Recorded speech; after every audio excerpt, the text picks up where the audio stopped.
Hi Amanda, how you doing? I've got your work up here. I was also reading your writing. Now, I think that at this point, I think you're kind of painting yourself into a corner, and I think that you're not allowing this logo to speak to you as a graphic designer. I think you're. I'll get into that in 1 second, but I have some recommendations that will definitely change this. First of all, I think in personal branding, it's a really great idea to use your first and your last name.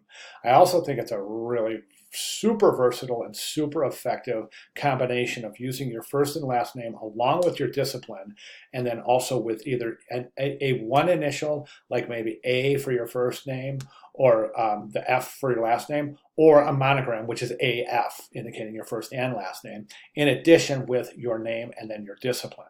I don't recommend this kind of moonlight graphics thing because right now this isn't really personal branding. You're not branding Amanda Fight, the graphic designer. You're branding Amanda's Moonlight Graphics, which seems to be more like an organizational name, right? And this is, after all, this is personal branding. So you should be branding yourself personally. If you take a quick Google search and say graphic designers personal branding examples, you'll see all of them include the designer's name. Okay, here's Jesse Jones, Oberdov Design, Kate Wallen over here, Sydney Gronka, et cetera, et cetera. You're just branding names, okay? Just see what I'm saying? Valerie, all sorts of examples. Jen Michael Design, stuff like that is the way you want to go. All right, so I think this configuration here is actually very versatile, and this is what I'm going to recommend. Instead of, I want to mention another thing about moonlight graphics. You ever heard the term moonlighting? Moonlighting is when people do something after their day job, okay? So this kind of creates this connotation that Amanda's Moonlight Graphics is something that you do on your free time after work. You see, Moonlight Graphics, so kind of pointing a connotative meaning to moonlighting. And that might not be the most optimal situation to be in because you want to brand yourself as Amanda Fight graphic designer. This is what you do. This is how you want to get hired. This is how you want potential hiring professionals to remember you as Amanda Fight graphic designer, not Amanda's Moonlight Graphics. Does that make sense? It's really super important. It's a critical concept in personal branding, and one I think that I would recommend that you sit back and really think about.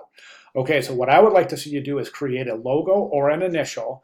You can design it, make it as interesting as possible. A great idea is to go out to Google and do an image search on AF monogram design.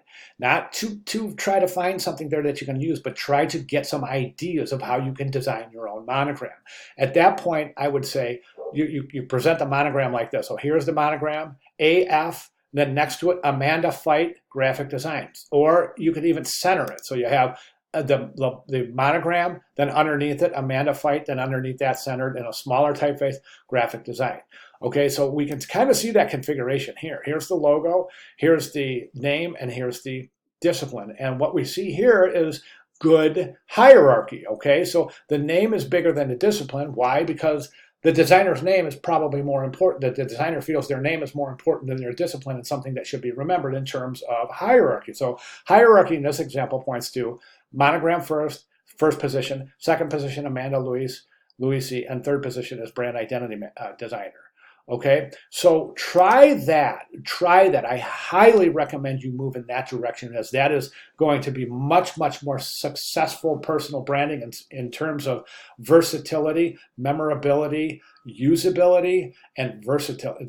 I did say versatility. So really think about doing that. It's a wonderful approach to branding for a personal designer, and one I highly recommend. This is the approach I use. I as a professional designer, I have a initial along with my name and graphic design, and that's it. Simple, straightforward, memorable, and effective. Okay, so at this point I'd like you to go back to the drawing board and start working on a logo, on either designing an initial, an A or an F, and then along with your name and your discipline, or preferably a monogram, AF, along with your design, with your name and your discipline.